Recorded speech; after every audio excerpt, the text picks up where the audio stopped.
Hi friends, chapati உருளைக்கிழங்கு cauliflower kurma எப்படி செய்யுதுன்னு பார்க்கலாம் வாங்க. தேவையானதெல்லாம் எடுத்து வச்சுக்கலாம். காலிஃப்ளவர் க்ளீன் பண்ணிக்கலாம்.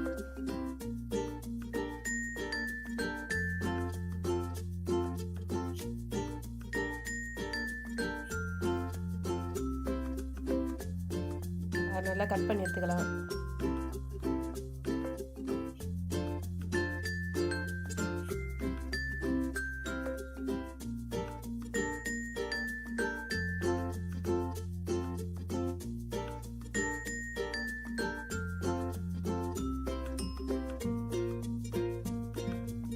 உருளைக்கிழங்கு தோல் சீவிட்டு கட் பண்ணி வச்சுக்கலாம். உப்பு போட்டுக்கலாம் சுத்தண்ணியில்.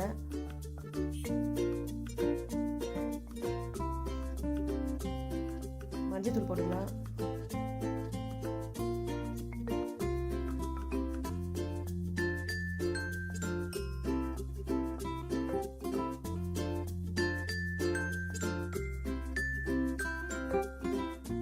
காலிஃப்ளவர் போட்டு க்ளீன் பண்ணிக்கலாம்.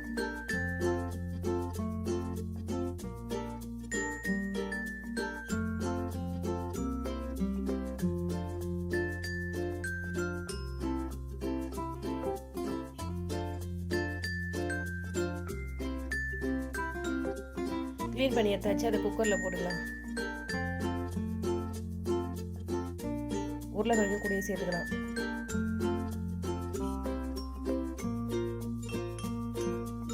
தண்ணி ஊற்றிடலாம்.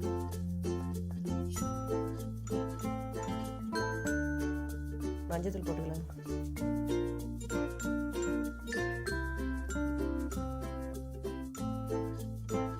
குக்கரை மூடிட்டு 3 விசில் வர வரல விடலாம். வெங்காயம் கட் பண்ணிக்கலாம்.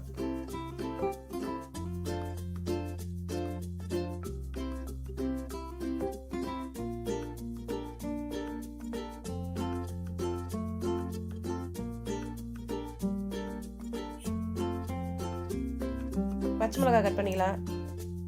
நான் 2 பச்சை மிளகாய் எடுத்துருக்கேன்.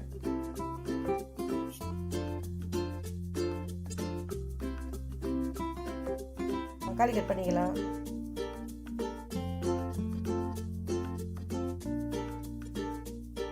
இஞ்சி நல்லா கழுவி வச்சுக்கிறேன். தோல் சீவி அது நல்லா பொடியாக கட் பண்ணி உருளைக்கிழங்கு கொஞ்சம் இஞ்சி போட்டுக்கலாம்.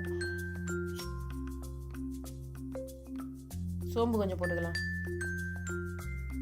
ரெண்டுத்தையும் ஒன்றா சேர்த்து நல்லா இடித்து வச்சுக்கலாம்.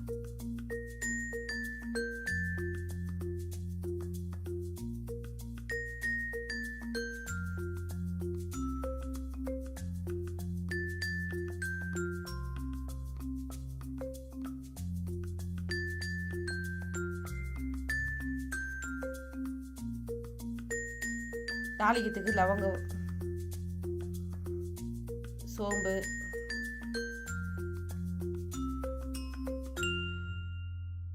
சப்பாத்திக்கு மாவு பேசலாம். உப்பு போட்டுக்கலாம்.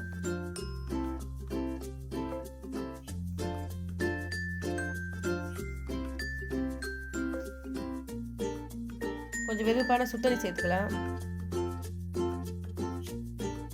மாவு சுத்தண்ணி ஊற்றி நல்லா கெட்டியாக பிசைஞ்சு வச்சு கொஞ்சம் எண்ணெய் தடவி நல்லா ஊற வைக்கலாம்.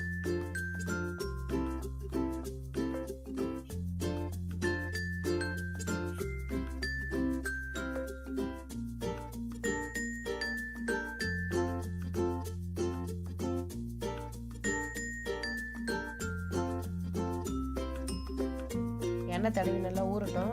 அதுங்காட்டி நம்ம போய் குருமாவை ரெடி பண்ணிட்டு வந்துடலாம்.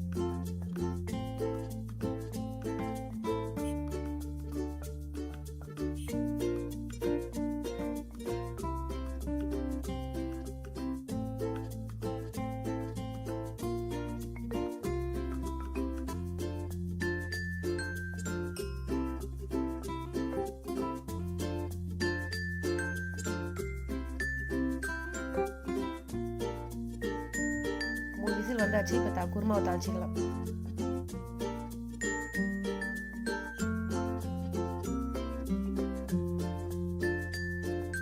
தண்ணி எடுத்துட்டு கொஞ்சம் நசிக்கலாம் மத்தால.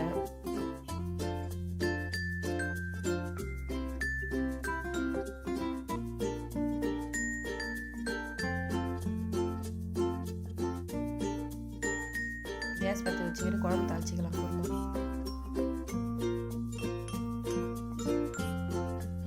தாளிக்கிறதுக்கு எண்ணெய் ஊற்றிக்கலாம்.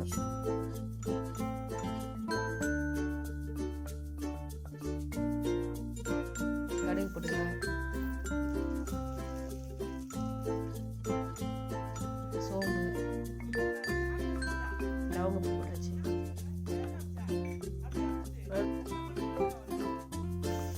சோம்பு நல்லா பொரிஞ்சிச்சு. இப்போ பச்சை மிளகாய் போட்டுக்கலாம்.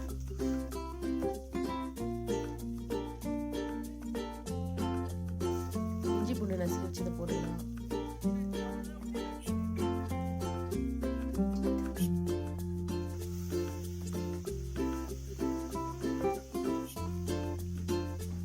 வெங்காயம் போட்டுக்கலாம்.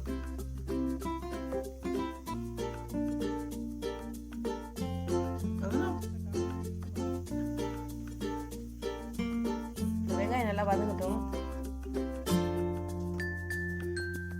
வெங்காயம் நல்லா வதங்கிச்சு. தக்காளி சேர்த்துக்கலாம். தக்காளி நல்லா வதங்கட்டும். அது கொஞ்சம் உப்பு போடலாம்.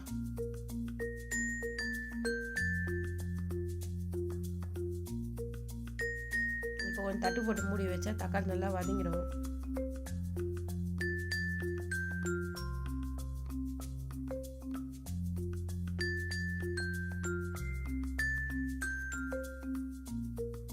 தக்காளி நல்லா குழைய வதங்கிடுச்சு.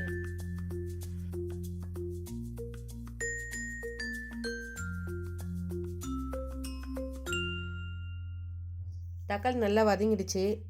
மிளகாத்தூள் சேர்த்துக்கலாம்.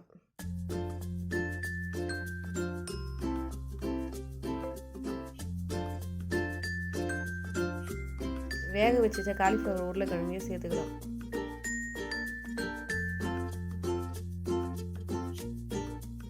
தேவையான அளவுக்கு தண்ணி வச்சுக்கலாம்.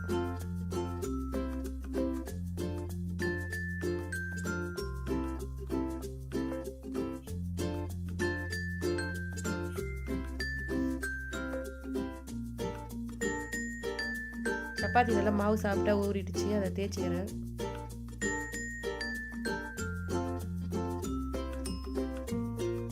நல்லா ஒட்டாமல் இருக்கிறதுக்கு உதிரி மாவு நல்லா போட்டு தேய்ங்க.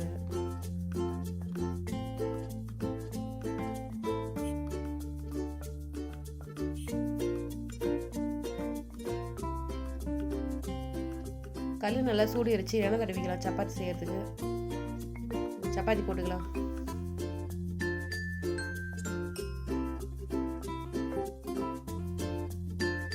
ரெண்டு பக்கமும் திருப்பி போட்டுக்கலாம்.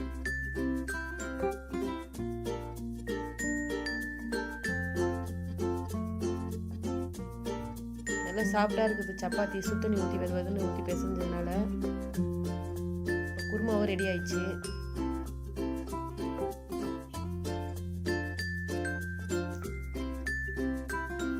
வாங்க சாப்பிடலாம்.